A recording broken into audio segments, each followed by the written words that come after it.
We're putting a 50% tariff on above the tariffs that we put on. So they've gone for years. They've become a rich country because of people, again, that were in the White House that allowed this to happen. Number one selling tie anywhere in the world.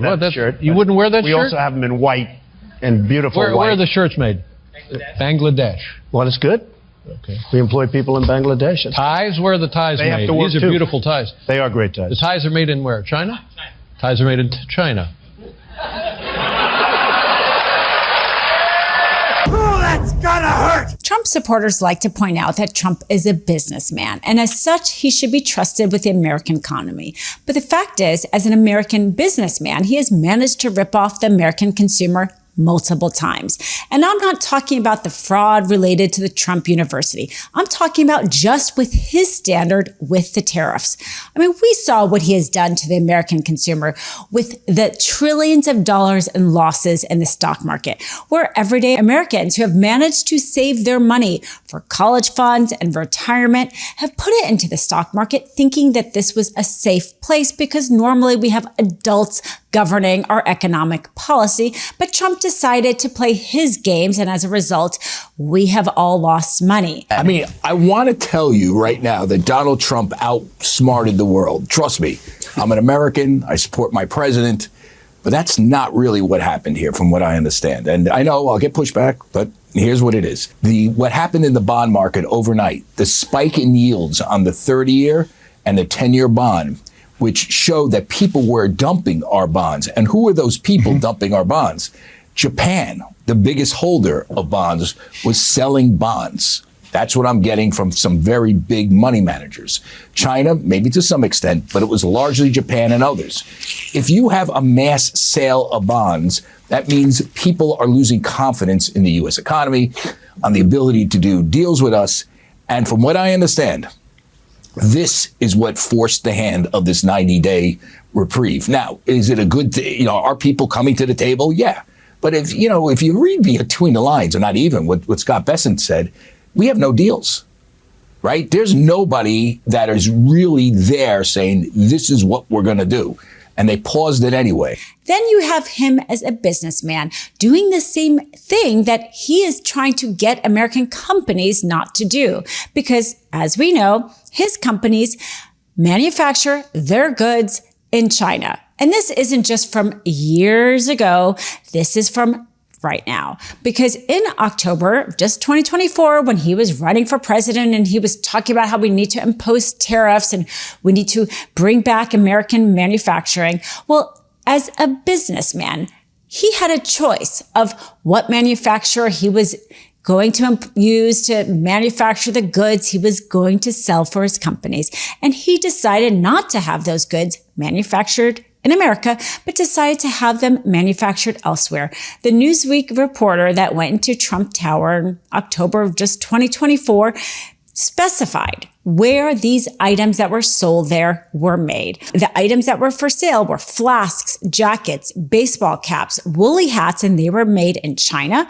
Shirts and jackets were made in Vietnam, and towels from Bangladesh. This is the exact same time he was trying to tell the American consumer how awful it was that we didn't have enough manufacturing in America. But when he could do something about it as a businessman, he didn't. Well, I think his friends, I don't know, necessarily in the cabinet, pounded on him and told him that he was in danger of his undermining his legacy and hurting this country economically. And then I think top of it is Jeff did a beautiful report there at the issue of the bonds. When people start fleeing treasuries, when they start raising rates, that sends a signal that the world is getting very concerned. And look, he may get this resolved one way or another, but the trust is broken. People don't know what is happening in America. And we saw it with Ukraine, where we're withdrawing from them and making crazy demands on them. We're seeing it with what happened with this tariff.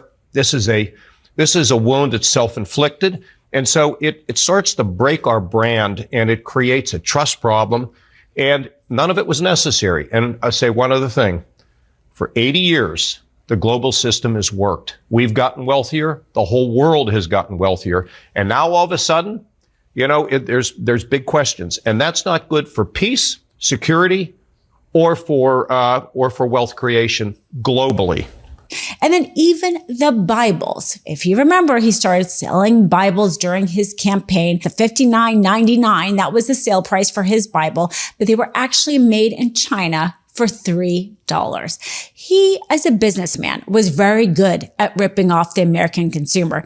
He was very good at not helping bring manufacturing back to the country. And then here with his policy in real time, we're seeing trillions of dollars of loss, jobs being lost, chaotic, trade allies crumbling down, all because he says it's so important to bring manufacturing to the United States. But when he had something to do with it personally, when it was going to affect him and his bottom line and not the rest of us, what did he decide to do?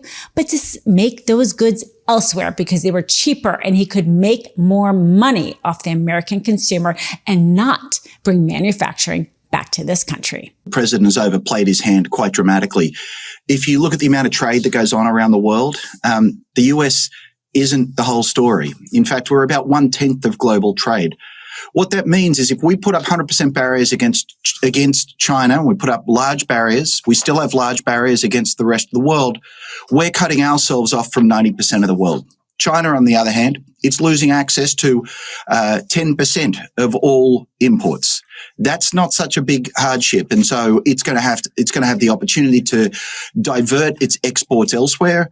There's going to be a lot of countries where people would otherwise have bought stuff from the United States, but they're going to have reciprocal tariffs, and so maybe they'll be looking to China and elsewhere. When you cut a country off from the rest of the world, the president is cutting off the United States from the rest of the world, just a little bit less so today.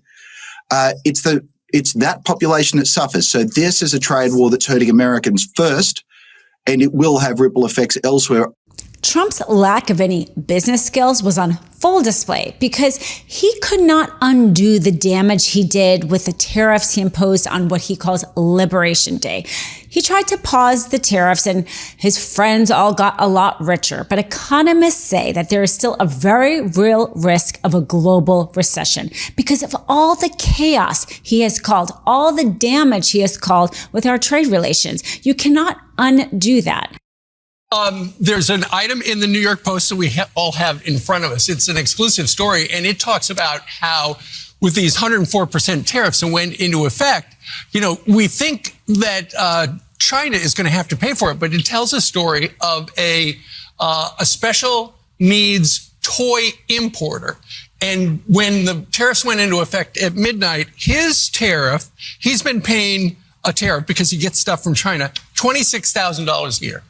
His tariff bill went from $26,000 at midnight to $346,000.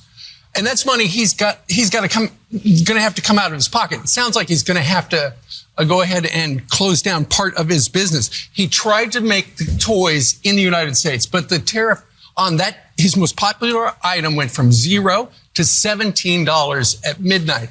And what he told the New York Post is people don't understand the tariff situation. They think just foreign countries are paying for the tariffs. That's not true. Half of the tariffs are being paid for by U.S.-based companies. Yeah. So when you look at the big numbers and they look good, just remember that according to this guy, half of the small businesses and half of the tariffs are being paid by Americans. People don't invest in our stock market. They don't invest in our bond market if they don't see us as a good investment, if they don't see predictability on their return. And evidently, it was the plunge in the bond market, not just the plunge in the stock market, that made Trump reverse course. Because when people don't invest in our bonds, then the interest rate goes up and the amount of money that we have to pay off our debt becomes more expensive. But people don't buy into our bonds when there's uncertainty about our future. And Trump certainly created a lot of uncertainty. Love this video? Continue the conversation by following us on Instagram @MeidasTouch and help us blow past 1 million followers.